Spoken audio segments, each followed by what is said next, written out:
Friends, in 2021, after 25 long years, DMK got a full majority on its own. But they did not deliver good governance.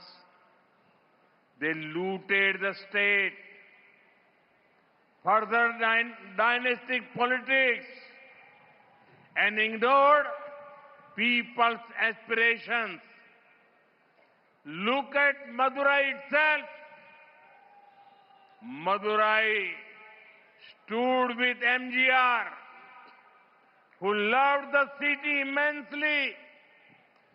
That is why DMK had never liked Madurai. DMK brought mafia-style politics to Madurai. They gave bad roads, poor drainage, and lack of waste management. They took Madurai to the bottom of national ranking in cleanliness.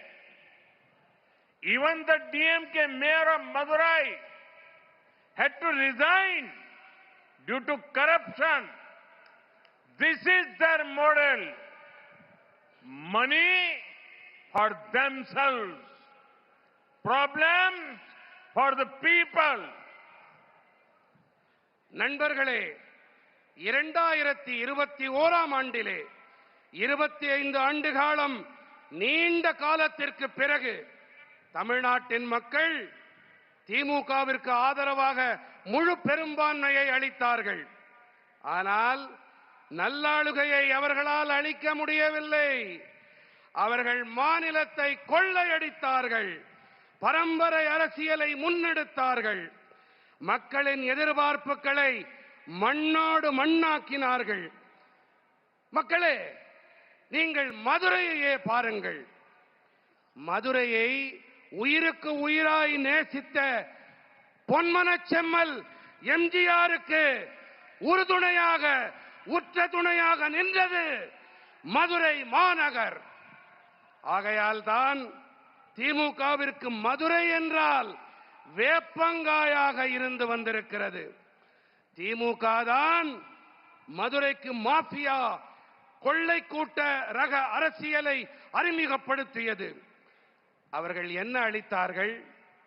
மோசமான சாலைகள், கேவலமான கழிவுநீர் வடிகால், கழிவுப் பொருள் மேலாண்மை இல்லாமை ஆகியவற்றையே அவர்கள் அளித்தார்கள். சுத்தம், சுகாதாரம், தூய்மை தரவரிசையிலே மதுரையை தரைமட்ட அளவிற்கு கொண்டு போனார்கள்.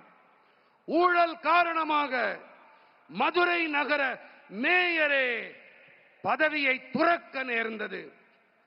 இதுதான் அவர்களுடைய மாடல். என்ன மாடல்?